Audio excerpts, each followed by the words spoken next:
The moment Michael Harris saw the small boy standing just behind the woman at the cafe entrance, his first instinct was not confusion or irritation. It was a quiet tightening in his chest, like an old memory waking up. Rain streaked the glass windows. The afternoon light was dim, and the air inside smelled of coffee and cinnamon.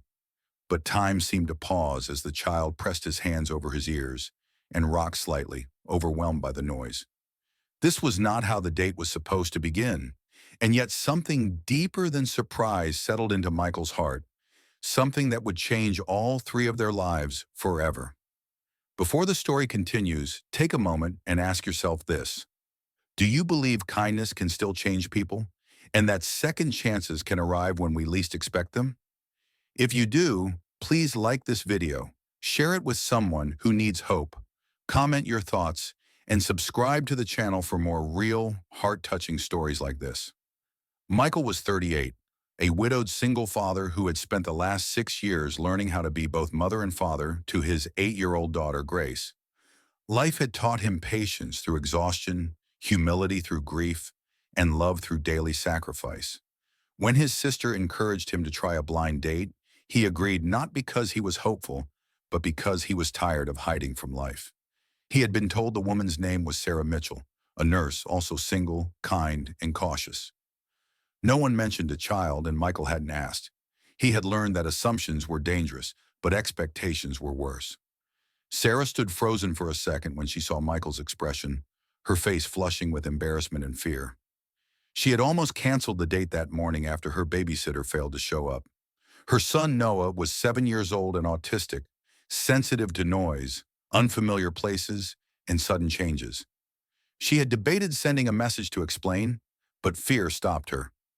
Fear of rejection, fear of judgment, fear of the familiar look people gave her when they realized her life didn't fit neatly into their plans. So she came anyway, hoping for mercy she rarely received. Michael noticed how tightly Sarah held Noah's backpack strap, how her eyes scanned the room, already preparing for disappointment. He didn't rush. He didn't sigh. He didn't check his phone or look for an exit. Instead, he slowly stood, smiled gently, and moved their table slightly away from the crowded counter. He remembered Grace at that age, clinging to him after her mother's funeral, startled by every loud sound. Grief and autism were not the same, but patience spoke the same language in both. They sat together, not as a couple on a romantic date, but as three souls sharing a fragile moment. Noah refused to sit, pacing near the window, humming softly, his fingers tapping the glass in a rhythm only he understood. Sarah apologized again and again in her heart, though she forced herself not to say it aloud. She had learned that apologies often invited cruelty. Michael, however, only watched the boy with calm curiosity, noticing the patterns, the way Noah's shoulders relaxed when the humming grew steadier.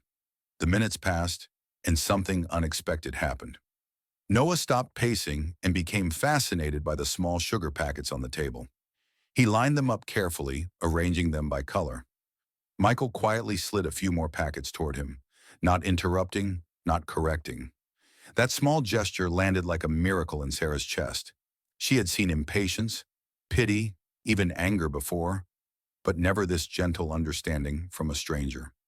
As the afternoon unfolded, Sarah's story revealed itself not in words, but in her tired eyes and careful movements. She had raised Noah alone since he was 2, after her husband walked away when the diagnosis came. She worked long shifts, fought school systems, and endured whispered judgments in grocery store aisles. Dating had become a distant dream, something she told herself she didn't need anymore. And yet here she was, watching a man she barely knew show her son more respect in silence than others had shown with 1,000 words. Michael, in turn, felt something shift inside him. He wasn't thinking about romance. He wasn't thinking about expectations. He was thinking about how love often arrived disguised as inconvenience, how God sometimes tested hearts not with grand gestures, but with quiet moments requiring grace. He remembered praying years ago for guidance, for a sign that his life could still grow instead of simply endure. He hadn't expected that sign to come in the form of a blind date with a child who never spoke a word. The real challenge came when Noah suddenly grew overwhelmed by a burst of laughter from a nearby table. His calm shattered, his breathing quickened, and his hands flew back to his ears.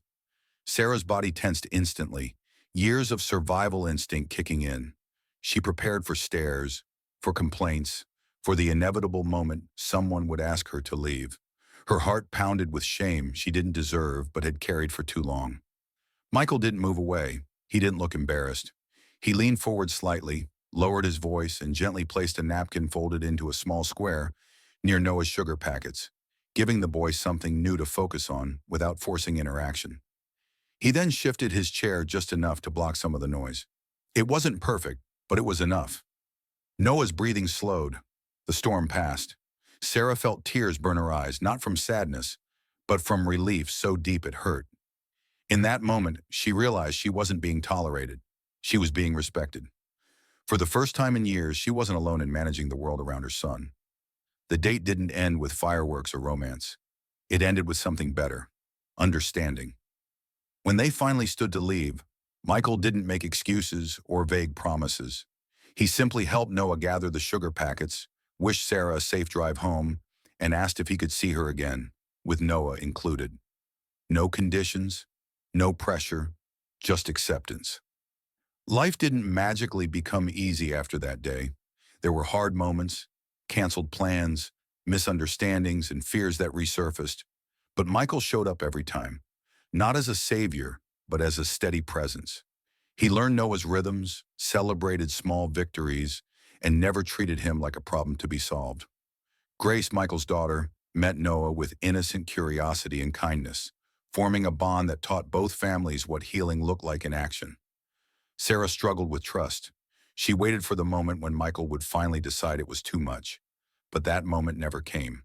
Instead, she saw a man whose patience wasn't performative, whose kindness didn't fade when things became inconvenient.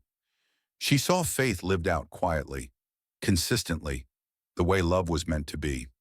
Months later, standing in a small church decorated with white flowers and soft light, Sarah realized something profound. God hadn't given her a perfect life, but he had given her the strength to endure and the grace to recognize real love when it arrived.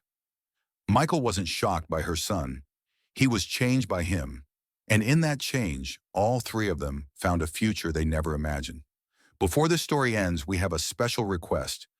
Please comment the word kindness if you believe patience can change lives and that love grows strongest in unexpected places. And if this story touched your heart, if it reminded you that compassion still exists and that no one is too broken to be loved, please like this video, share it, and leave a comment. Your engagement helps these stories reach others who desperately need hope.